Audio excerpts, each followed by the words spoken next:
로마서 오늘 11장입니다. 오늘은 바울의 시점에서 이스라엘의 미래, 그러니까 바울의 시점이에요. 저희 시점에서는 과거일 수도 있습니다. 바울의 시점에서 미래에 관한 말씀, 이스라엘의 미래에 관한 말씀입니다.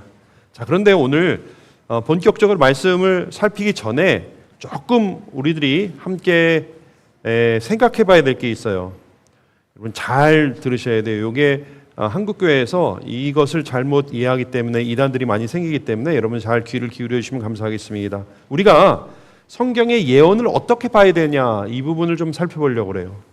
성경의 예언은요, 예언을 읽을 때 많은 사람들이 하는 실수 중에 하나는 뭐냐면 예언을 평면적으로 바라보려고 그래요. 평면적으로. 하나의 그림으로 자꾸 이해하려고 합니다. 그런데 성경의 예언, 계시의 말씀은 사실은 입체적이에요. 그래서 여러 레이어들이 겹쳐져 있어요. 어떤 것은 바로 미래의 것, 어떤 것은 중간 미래의 것, 어떤 것은 먼 미래의 것, 어떤 것은 궁극의 미래의 것, 이런 레이어들이 여러 개 겹쳐 있는데 그것을 평면적으로 보면 하나의 그림으로 본다는 것이에요. 어떤 때에는 중간에 한두 개가 빠진 경우도 있어요, 이렇게. 그러나 이것을 겹쳐서 보기 때문에 사람들이 이것이 한 그림으로 보기 때문에 이것을 기록한 사람조차도 이것을 한 그림으로 평면적으로 봤기 때문에 기록을 하다 보면 이것이 어떤 것이 이 어느 때를 말하는지 굉장히 헷갈릴 때가 많이 있습니다. 사실은 이 예언을 혹은 계시를 기록하는 사람조차도 이게 뭐 지금 우리 개념처럼 몇 년 후에 무슨 일이 있고 몇 년 후에 무슨 일이 있고 이런 식으로 계시를 받은 것이 아니라 어떤 이미지, 형상 이렇게 혹은 모호한 말씀으로 봤기 때문에 그것을 그대로 적다 보니까 굉장히 평면적으로 적을 수밖에 없었어요. 그러다 보니까 읽는 사람도 이것을 평면적으로 읽다 보니까 이것이 당대의 것을 말하는 것인지 아니면 조금 나중의 것을 말하는 것인지 궁극의 미래를 말하는 것인지 우리가 헷갈릴 때가 많이 있어요. 그렇기 때문에 우리가 예언을 볼 때는 굉장히 조심하셔야 돼요. 옛날 일, 이미 지난 일, 성취된 일을 가지고 먼 미래 일로 착각을 하면 안 돼요. 또 혹은 먼 미래 일임에도 불구하고 이것이 벌써 성취된 것으로 우리가 오해하면 안 됩니다. 자, 그런데 예언에 있어서 중요한 점 한 가지 더는요, 더 중요한 것은 뭐냐면 구약의 대부분의 예언은 예수님으로 끝났다는 거예요. 그거 예수님으로 거의 다 실현이 됐어요. 다니엘, 예레미야, 그리고 많은 선지자들의 예언 중 대부분은 예수님도 그것은 세례 요한까지다. 그리고 너희가 성경을 열심히 묵상하는데 여기서 성경은 구약이에요. 그때는 신약이 없었어요. 성경을 열심히 묵상하는데 그건 결국 나에 대한 이야기다. 그러니까 성경에 나오는 대부분의 예언은 예수님까지였어요. 예수님으로 다 이루어졌어요. 그리고 우리는 지금 어디에 살고 있느냐면 예수님 이후의 시대를 우리가 살고 있어요. 그런데 성경에 뭐 마지막 때, 종말 이런 이야기가 많이 나오잖아요. 근데 이것도 우리가 조심해야 되는 게 성경에서 말하는 종말이란 한순간이 아니에요. 긴 어떤 과정을 얘기해요. 거두절미하고 성경에서 말하는 종말이란 예수님으로부터 예수님 다시 오시는 때까지를 종말이라고 말을 해요. 이때를 마지막 때라고 얘기해요. 그러니까 구약에서 마지막 날에 이렇게 했을 때 그것이 그냥 역사의 끝을 얘기하는 것이 아니라 이미 역사의 끝은 시작된 거예요. 성경적으로 말하면. 그래서 예수님이 다시 오셨을 때부터 이미 마지막 때 종말이 시작된 거라고 성경은 말하는 거예요. 그래서 여러분 성경을 읽을 때 종말에 뭐 이런 얘기가 나오면은 마지막 때의 일이 나오면은 우리는 지금 사실은 마지막 때를 살고 있는 것이에요. 그러니까 우리가 종말이라고 할 때 너무 우리가 뭐랄까 두려움을 갖거나 호들갑을 떨 필요가 없어요. 왜냐하면 우리는 이미 지금 종말을 살고 있기 때문에 그래요. 그러니까 이런 어떤 입체적인 종말, 입체적인 어떤 시간에 대해서 우리가 이해가 없을 때 자꾸 이상하게 적용을 하게 돼요. 그래서 우리는 이 중요한 포인트, 예언이나 이런 성경에서 말하는 시간은 어떤 한 시점이라기보다는 기간이라고 하는 것과 예수님으로부터 예수님 처음 왔을 때부터 마지막 예수님 다시 오시는 그때를 우리가 종합적으로 종말이라고 한다. 한순간을 말하는 것은 아니다. 이것을 우리가 전제로 해야 됩니다. 자, 이것을 전제로 우리가 로마서 11장을 살펴보려고 해요. 왜냐하면 바울의 시점에서 그것이 미래에 일어날 일, 이 시기 뭐 이런 것이 나오는데 바울의 시점에서 그것을 얘기했는데 이것이 어떤 의미이고 이것이 어떻게 유대인과 이방인들의 구원을 말하고 있는지 로마서 11장에서 관계가 있기 때문에 그렇습니다. 오늘 몇 개의 키워드를 가지고 11장 굉장히 또 많은 이야기들이 있습니다. 그러나 몇 개의 키워드를 가지고 11장을 좀 정리를 하려고 해요. 일타 강사처럼. 네. 첫 번째 키워드는 남은 자예요. 남은 자. 이스라엘의 현재에서 미래를 넘어가는 시점에서 키워드는 남은 자입니다. 그러니까 바울의 시점에서 현재에서 미래로 넘어가는 그 시점에서 중요한 것은 남은 자였어요. 11장에서 어떻게 시작하냐면 하나님이 자기 백성을 버리셨느냐? 이런 질문으로 시작합니다. 그러면서 바울이 그럴 수 없다라고 대답을 하면서 단호하게 대답하면서 하나님은 자기 백성을 절대로 버리지 않으신다. 다만 과거나 지금이나 미래에도 무조건 다 하나님의 이스라엘 백성이라고 다 구원받는 것은 아니다라고 말하는 것이죠. 여러분 이것은 로마서에서 계속된 반복된 말이었습니다. 지난주도 살펴봤고 지난주도 살펴봤고 그러니까 이스라엘 백성이라고 이스라엘에 속해 있다고 저절로 다 구원받는 것은 아니다. 그러면서 바울이 어떤 예를 들냐면 엘리야를 예를 들어요. 엘리야 때 엘리야가 뭐라 그랬습니까? 하나님 저들이 당신의 예언자들을 다 죽였습니다. 당신의 제단을 부숴버렸습니다. 이제 저만 남았습니다. 제 목숨마저 노리고 있습니다. 저들을 벌하여 주시옵소서. 이렇게 엘리야가 얘기하니까 하나님이 어떻게 대답하셨습니까? 나는 바알에게 무릎 꿇지 않은 사람 7,000명을 남겨두었다고 했습니다. 마찬가지로 바울의 시점에서 지금도 이스라엘에는 은혜로 선택받은 사람들이 남아있다.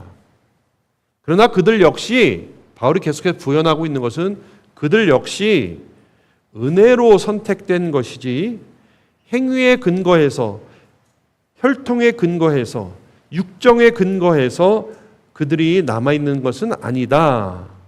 이렇게 말을 하고 있어요. 그러니까 이스라엘에 아무리 배반하고 받아들이지 못해도 그들 중에는 복음을 받아들인 남은 자들이 있다. 이것이 이제 앞부분에서 바울이 이야기하고 있는 것의 핵심입니다. 여러분 이 남은 자의 개념은 사실 구약의 굉장히 중요한 개념 중에 하나예요.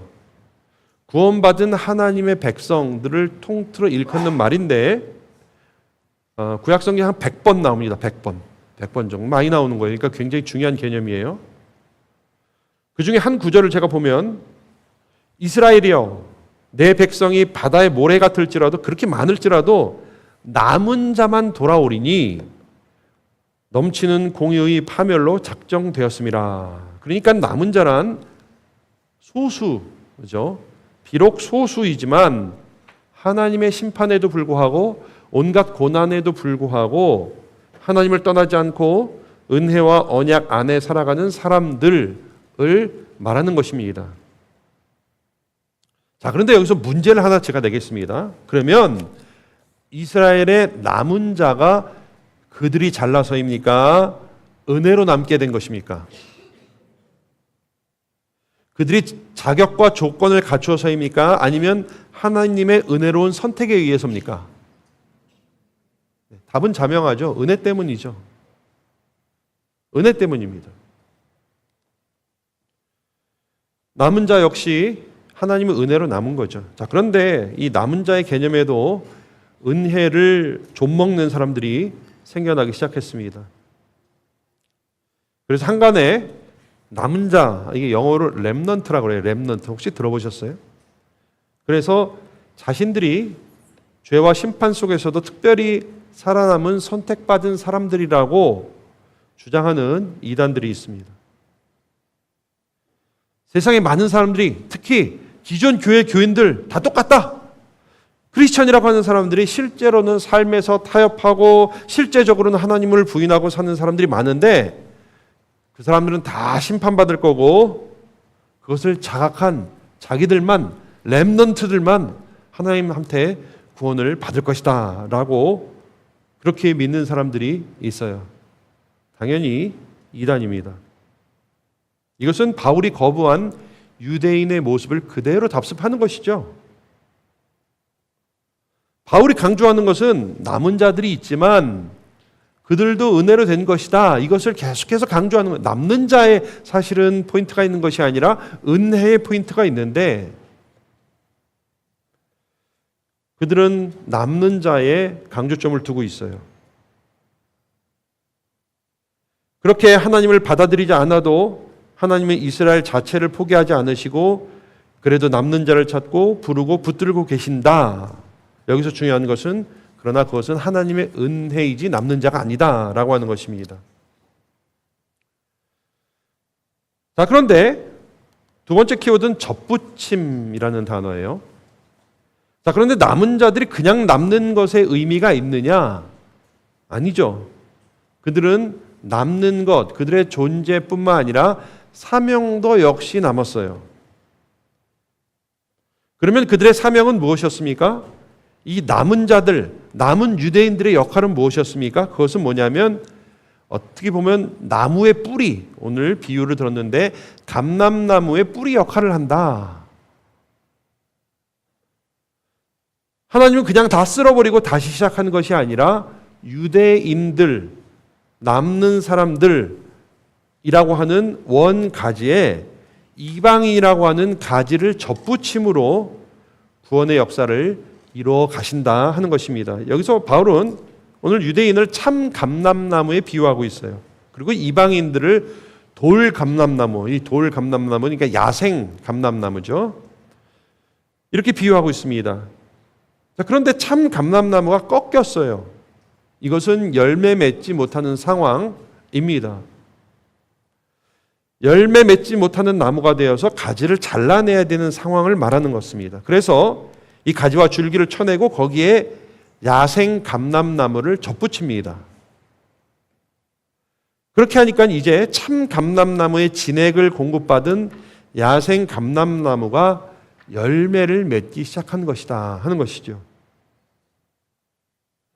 여기서 중요한 건 뭐냐면, 하나님이 그냥 원 가지도 다 쓸어버리시고 다시 시작하는 것이 아니라 원 가지의 뿌리는, 그래서 구약의 성경에 보면 그루터기라는 이야기도 합니다. 이사야서나 이런 데 보면, 내가 나무를 다 잘라냈는데 그래도 그루터기는 남겨두었다 이렇게 말씀하셨어요. 이 그루터기에다가 원 가지의 뿌리에다가 그 위에 야생 감람나무를 이식함으로, 접붙임으로 그들이 열매를 맺게 되었다라고 하는 것입니다. 제가 자료를 찾아보니까 제가 이제 카피라이트 때문에 옮겨왔어요. 자료를 보니까 이 접붙이는 것도, 이게 우리가 생각할 때 가지 대 가지 이렇게 접붙이는 것 같은데 그게 아니라 이렇게 큰 그루터기에다가 이렇게 여러 감람나무를 갖다 이식을 하더라고요. 그렇게 해서 그게 자라면은 굉장히 무성한 이렇게 나무가 되더라고요.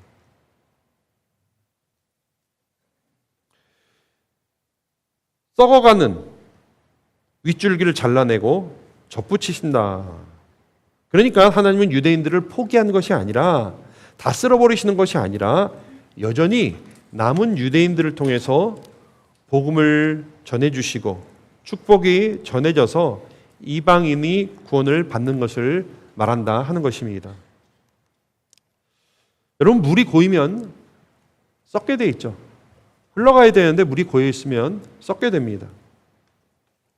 피가 안 통하면 죽게 돼 있어요. 흘러가야 하는 것이 막히면 생명의 역사는 중단됩니다.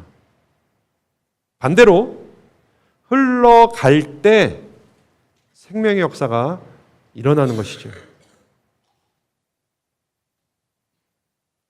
구약 에스겔서 47장에 보면 에스겔이 어떤 환상을 봐요. 근데 이 환상을 보면 어떤 환상이냐면 예루살렘 성전이 이제 재건이 됐는데 그 성전에서 물이 흘러나오기 시작해요. 근데 그것이 처음에는 쫄쫄쫄쫄 이 시냇물을 갖다가 점점 많이 흘러나와서 이렇게 무릎, 허리, 가슴까지 차게 되고 강을 이루게 되면서 온 세상에 그 물을 흘려보내면서 온 세상이 생명을 얻는 그런 환상을 봅니다. 그런데 이 강물이 이르는 곳마다 번성하는 모든 생물이 살고 또 고기가 심히 많으리니 이 물이 흘러 들어가므로 바닷물이 되살아나겠고 이 강이 이르는 각처의 모든 것이 살 것이며, 이것이 바로 하나님이 그리셨던 큰 그림이었어요. 이것이 원래 하나님이 원하셨던 그림이었습니다. 유대인들을 통해서 모든 민족에게 생명수가 흘러가도록 그렇게 생각하셨어요. 그런데 유대인들은 자신들에게 주어진 사명을 특권으로 알고 복의 통로, 복의 전달자가 되지 않고 자신들만 누리려고 했던 것이죠. 그래서 거기에서 생명의 역사가 중단되었던 것입니다. 그래서 그렇게 흐름을 막는 유대인들을 쳐내시고 남은 자들을 통해서 이방인들에게 복을 전달하게 하시니 원 감람나무도 살고 야생 감람나무도 살게 되었다는 것입니다. 이것이 바울의 시점에서 장차 이루어질 구원의 역사였어요. 아마 바울 시대부터 이미 시작된 구원의 역사였죠.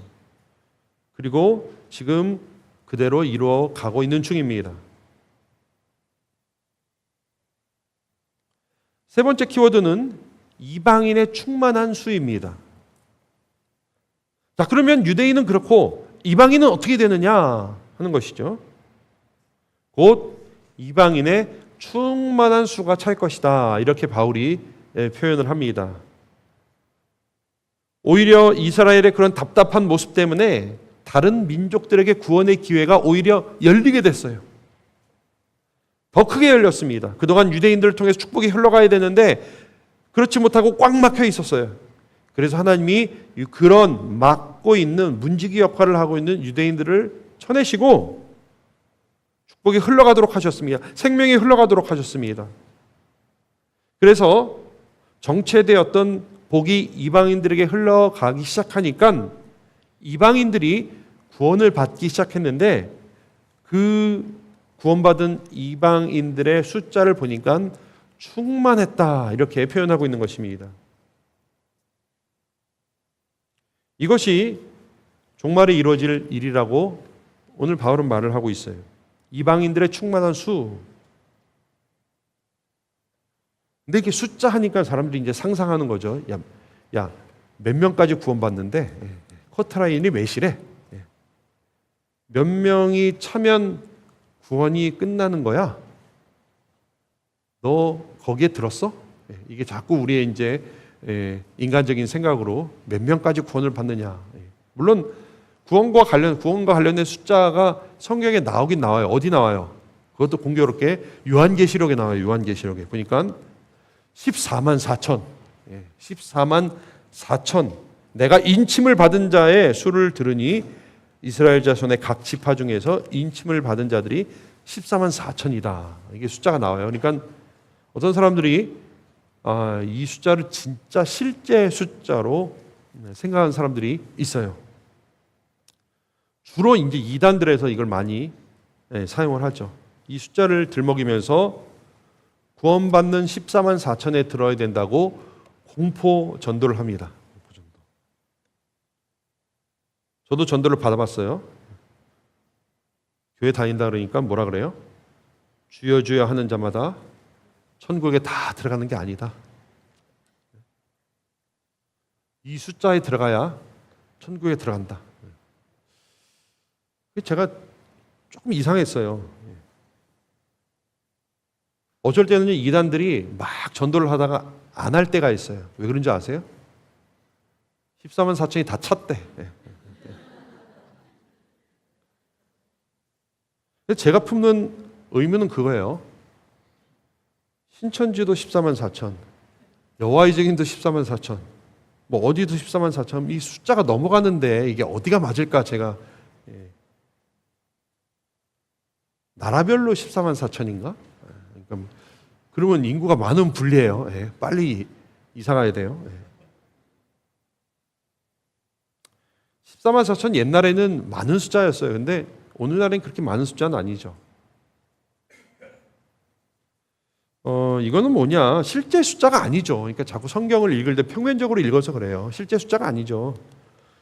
12지파에다가 12,000을 곱한 숫자예요. 이게 12,000 당시에 어떤 한 지파를 이루는 행정적인 완전수예요. 그래서 완전한 12지파가 완전해진다. 이런 얘기죠.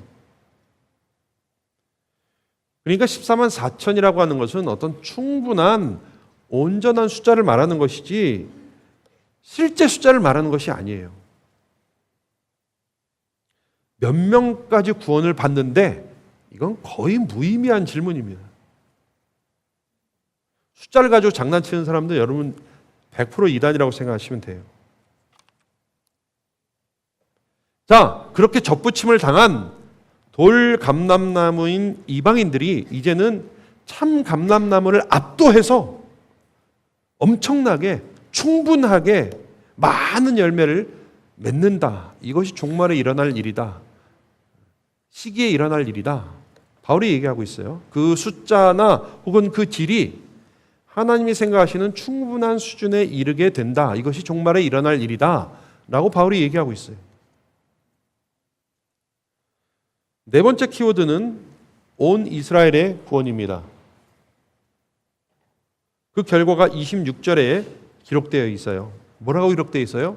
그리하여 온 이스라엘이 구원을 받으리라. 이렇게 바울이 미래에 있을 일을 이야기하고 있습니다.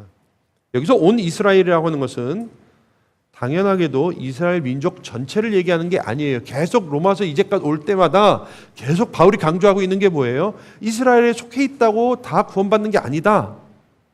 9장에 이스라엘에게서 난 그들이 다 이스라엘이 아니요 또한 아브라함의 씨가 다 그 자녀가 아니라 라고 계속 혈통으로나 육정으로 구원받는 게 아니라고 강조를 했죠. 온 이스라엘은 혈통적인 이스라엘을 말하는 것이 아니죠. 어떤 신학자는 12절에 그들 유대인의 넘어짐이 세상의 풍성함이 되며 이것이 이제 조금 아까 얘기한 거죠. 그들의 실패가 이방인의 풍성함이 되거들 하물며 나중에 그들의 충만함이리요 유대인들의 충만함이리요 요 구절을 빌려와서 온 이스라엘은 이방인의 충만한 수에 대비해서 유대인의 충만한 수다 이렇게 주장하는 사람들이 있어요. 뭐 가능성이 있어요. 다만 여기서 이스라엘이라고 하는 것은 유대 민족 혈통을 얘기하는 게 아니죠. 이스라엘 백성을 얘기하는 게 아니라 유대 그리스도인 플러스 이방 그리스도인 즉 모든 하나님의 백성이다 이렇게 이해하는 것이 낫겠습니다. 뭐 둘 중 어느 경우이든 상관이 없어요. 종말에는 이방인들뿐만 아니라 유대인들도 이제 그리스도인이 되는 일들이 막 일어난다는 거예요. 이방인들도 충분히 구원을 받을 것이고 그래서 유대인들의 충만한 숫자, 이방인들의 충만한 숫자가 온 이스라엘이라고 이렇게 표현이 되는 것이고 그들이 구원을 받을 것이다 라고 하는 것 이것이 장차 일어날 일이라고 바울의 시점에서 장차 일어날 일이라고 말을 하고 있는 것입니다. 자, 이것을 제가 도식으로 표현을 해봤습니다. 유대인 플러스 이방인의 충만한 수는 온 이스라엘의 구원 뭐 이렇게 되면 11장 한 장이 다 요약되겠습니다. 밑줄 쫙 쳐놓으세요. 자, 그런데 제가 서두에 여기 이제 서두에 제가 예언에 대해서 말씀드린 이유가 이제 지금 있어요. 제가 서두의 종말은 한순간이 아니라고 말씀을 드렸죠. 그래서 이러한 사건들, 이방인의 충만한 수, 남은 자, 유대인의 충만한 수, 이런 것이 종말에 일어날 일이긴 한데 그것이 반드시 예수님이 다시 오실 그 임박한 시기에 있는 것이라고 말할 수는 없다는 것이에요. 종말의 어느 시점에 일어나는 건데 우린 자꾸 이런 상상만 해요. 그러나 종말에는 여러 시점이 있죠. 종말에 이방인들과 유대인들이 회심을 하고서도 주님 다시 오실 날까지 충분한 시간적인 간격이 있을 수가 있어요. 혹은 여러분 이미 일어났을 수도 있어요. 이러한 일들이. 그렇지만 우리가 잘 인식하지 못할 수도 있어요. 왜냐하면 지금 모든 족속과 방언들 가운데 많이 이제 거의 다 복음화가 많이 돼가고 있어요. 그리고 유대인들도 아마도 충만한 수가 차곡차곡 지금 쌓여가지 않나 저는 생각합니다. 어떤 통계에 의하면 미국에서 유대인들 중에서 3분의 1이 열렬하게 성탄절을 지킨다 그래요. 그들이 유월절을 지키듯이 성탄절을 지킨다 그래요. 또 어떤 통계에 의하면 미국에 있는 유대인들 중에서 그리스도인들이 25만 명에 달한다 그래요. 그러니까 우리가 자꾸 이스라엘만 이스라엘도 10만 명이 넘어요 지금 그리스도인들이. 근데 그 중에 대부분의 사람들은 아랍 족속들이에요. 이스라엘 순수 혈통은 아니고. 그러니까 우리가 자꾸 장소적으로 이스라엘이 복음화해야 된다, 유대인들이 복음화해야 된다 생각할 때 그 이스라엘 장소만 생각하면 안 돼요. 이미 유럽과 미국 전 세계에 흩어져 있는 유대인들 중에서 상당수가 예수 그리스도를 나의 구주로 영접을 한 사람들이 많습니다. 그러니까 어쩌면 유대인들의 충만한 수도 이미 채워지기 시작했다고 볼 수가 있는 거예요. 자, 지금까지 우리는 로마서 11장을 요약했습니다. 그런데 우리가 진짜 놓치면 안 되는 것이 하나 있어요. 이런 역사의 운행 가운데 그 배후에 있는 하나님의 마음을 우리는 놓치면 안 돼요. 이렇게 역사 운행을 하시니까 우리 생각에는 기계적으로 혹은 하나님이 공의를 가지고 이렇게 운행하신다고 생각하지만 그 배후에 하나님의 마음을 우리가 읽어야 돼요. 그것을 모르면 우리는 로마서를 제대로 읽을 수가 없습니다. 오늘 11장 시작하기 바로 직전 10장 21절 말씀이 있는데 이것을 한번 읽어보도록 하겠습니다. 같이 읽겠습니다. 시작. 이스라엘에 대하여 이르되 순종하지 아니하고 거슬러 말하는 백성에게 내가 종을 내 손을 벌렸노라 하였느니라. 여러분 여기서 우리는 하나님 마음을 읽어야 돼요. 여러분 여기서 손을 벌렸다는 게 뭘까요? 우리 한국 표현에는 손을 벌렸다 하면은 별로 좋지 않은 표현이에요. 뭐예요 이게 손을 벌렸다? 이거잖아요. 뭔가 요구하는 모습이잖아요. 그러나 히브리어를 보면은 손을 벌렸다는 말은 팔을 활짝 펴고 뻗었다는 얘기입니다. 여러분 어떤 모습이 떠오르세요? 손을 벌렸다. 이런 모습이 아닐까요?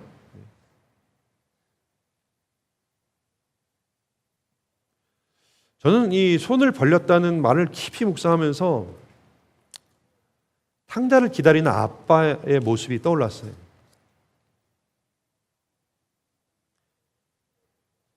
올 것 같지 않지만 그래도 나가서 부르고 또 부르고 손을 벌리고 있는 아버지의 모습. 우리는 이런 역사 운행 그 뒤에서 하나님이 뭘 하고 계시냐? 역사를 운행하시기 위해서 조종하고 계신 것이 아니라 그의 백성들을 향해서 손을 벌리고 있는 그 모습을 우리는 읽어야 돼요. 오늘도 기다리시는 하나님, 그 마음을 가지고 우리는 로마서를 읽어야 돼요. 하나님은 되도록 모든 사람이 구원받으며 진리를 아는 데 이르기를 원하시는 분이십니다. 오래 참으시면서 되도록이면 아무도 멸망하지 않고 다 회개하기에 이르시기를 원하시는 분이세요. 그냥 예수 안 믿으면 다 지옥에 나가라. 예수 믿고 천당 가라. 이렇게 우리에게 수학적인 공식을 주시는 분이 아니라 어떻게 해서든지 한 사람이라도 더 구원하시려고 오래 참으시면서 기다리시면서 손을 벌리고 계시는 것이에요. 제가 어쩔 때 성경을 읽으면, 바울 서신을 읽으면 바울이 어쩌면 자기가 죽기 전에 예수님이 다시 오신다고 믿었던 것 같은 그런 구절들이 있어요. 굉장히 예수님 다시 오는 것을 임박했다고 생각하고 쓴 것 같은 그런 느낌의 글들이 있어요. 어쩌면 바울은 실제로 그렇게 생각했을지도 몰라요. 믿었을 수도 있어요. 근데 하나님은 예수 그리스도께서는 다시 오시는 그 날을 저는 오래 참는 중에 2000년을 넘게 연장했다고 생각을 합니다.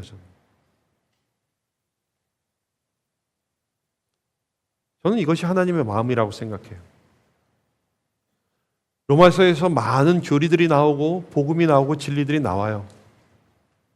근데 그 배후에는 하나님 마음이 있는 거죠. 어떻게 해서든지 한 사람이라도 더 돌아오게 하고자 하는 그런 인내하시면서 기다리시는 그 마음. 오늘도 손을 벌리시고 언제 오나? 우리 아들 언제 오나? 기다리시는 하나님 마음. 우리는 그것을 읽어야 되는 것이죠. 이것이 공평과 정의 가운데 우리가 은혜를 기대할 수 있는 근거입니다. 유대인이건 이방인이건 오늘도 하나님의 초청에 응답하기를 하루 종일 손을 벌리시고 기다리시는 하나님의 마음을 이해해야 우리가 로마서를 올바로 읽을 수 있는 것입니다. 그리고 그런 하나님의 마음을 우리가 이해할 때 우리가 받는 딱 하나의 도전은, 실천할 수 있는 도전은 하나입니다. 무엇입니까? 그것은 복음을 전하는 것입니다. 받은 복을 흘려보내는 것입니다. 생명을, 은혜를, 그리스도의 복음을 흘려보내는 것입니다.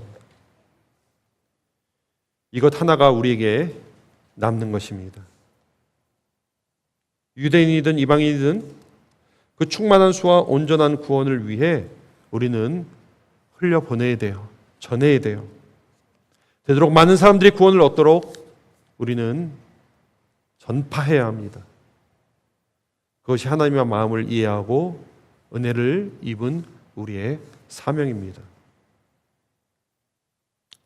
언제 주님이 오실는지 모르겠습니다. 우리 생에 오실지, 아니면 먼 훗날 오실지, 내일 오실지 모르겠습니다. 그러나 종말을 이미 사는 우리의 태도는 여기에 종말이 있다, 저기에 종말이 있다 호들갑 떨지 않고 오히려 하나님의 마음을 잘 헤아리면서 우리에게 주어진 사명을 감당하는 것, 이것이 종말을 사는 법이라 하는 것이지요. 오늘 말씀을 생각하시면서 하나님의 마음을 품으며 한 사람이라도 더 죽게 이끌어 충만한 육적, 영적 이스라엘이 구원을 받도록 사명을 다 해야 하겠습니다. 하나님의 마음을 품으시고 열심히 전하시는 저와 여러분 되시길 주님의 이름으로 축원합니다. 기도드리겠습니다. 하나님께서 유대인들 때문에 막혔던 그 생명의 흐름을 일부를 쳐내시고 다시 흐르게 하셔서 이방인들에게 흐르게 하시고 생명을 얻게 하시고 열매를 맺게 하셨습니다. 그런데 혹시 하나님 오늘날 우리도 똑같지는 않습니까? 주신 복을 누리고 감사하지만 받은 복을 세상 가운데 흘려보냄으로 말미암아 이방인의 충만한 수, 유대인의 충만한 수를 채우는데 우리가 기여하지 못하고 있지는 않습니까? 우리 자신을 돌아보게 하시고 그 배후에 있는 간절한 하나님의 마음, 오늘도 하루 종일 손을 벌리시면서 돌아오기를 바라고 있는 하나님의 마음을 잘 헤아리며 전하며 사는 저희들 될 수 있도록 인도하여 주시옵소서. 종말을 올바로 살아나가는 저희들 되게 하여 주시옵소서.